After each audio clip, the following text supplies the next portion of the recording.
Clearance के राज्य की जादुई भूमि में जहां बिल्लियां ताज पहनती थीं और चूहे नाचते थे, एक ईमानदार मंत्री रहते थे जिनका नाम लॉर्ड ग्रिम्सबी था। उनका काम था राज्य के खजाने की रक्षा करना, जो सोने के चमकते सिक्कों से भरा हुआ था, जो धूप में बिस्कुट की तरह चमकते थे। लॉर्ड ग्रिम्सबी के पास 3 भरोसेमंद साथी थे: जासूस विस्कर्स, किताबों की शौकीन लूना, माली ओलिवर और राजा की सलाहकार लिली। ये सब मिलकर राज्य की भलाई का ख्याल रखते थे। एक सुबह राजा क्लेरेंस को लगा कि कुछ गड़बड़ है।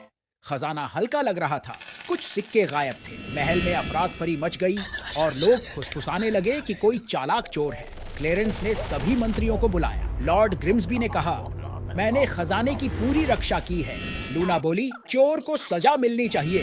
विस्कर्स ने कहा, लॉर्ड ग्रिम्सबी खुद ही इसके लिए जिम्मेदार हैं। ओलिवर ने धीरे से कहा, मैंने लॉर्ड ग्रिम्सबी के बेटे जैस्पर को खजाने के पास देखा है। जैस्पर एक शरारती बच्चा था जो हमेशा महल के रहस्यों के पीछे घूमता रहता था। क्लेरेंस ने लॉर्ड ग्रिम्सबी से पूछा, क्या कुछ ऐसा है जो तुम मुझसे छिपा रहे हो? लॉर्ड ग्रिम्सबी ने हिचकिचाते हुए कहा, मेरा बेटा जैस्पर अजीब बर्ताव कर रहा है। विस्कर्स ने पूछा, जैस्पर अब कहाँ है? लॉर्ड ग्रिम्सबी ने कहा, बगीचे में खेल रहा है। सभी लोग जैस्पर को गुलाब की झाड़ियों के पास गड्ढा खोदते हुए देखने पहुंचे। विस्कर्स ने पूछा, जैस्पर तुम यहाँ क्या कर रहे हो?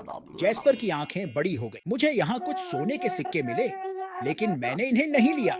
लॉर्ड ग्रिम्सबी हैरान रह गए। तुम क्या कह रहे हो? जैस्पर ने विस्कर्स के कपड़ों पर लगी मिट्टी की ओर इशारा किया। मैं खेलने जा रहा था और मैंने विस्कर्स को सिक्के छुपाते देखा। उन्होंने ही ये सिक्के चुराए और यहाँ गाड़ दिए। विस्कर्स चौंक कर बोला, मैंने? लेकिन क्यों? क्लेरेंस ने गहरी सांस लेते हुए कहा, सच्चाई कभी कभी अजीब तरीके से सामने आती है। विस्कर्स, सिक्के वापस करो। विस्कर्स ने सिर झुका लिया। मुझे माफ करें महाराज। क्लेरेंस ने जैस्पर को उसकी सच्चाई बताने के लिए सम्मानित किया और विस्कर्स को जेल भेज दिया।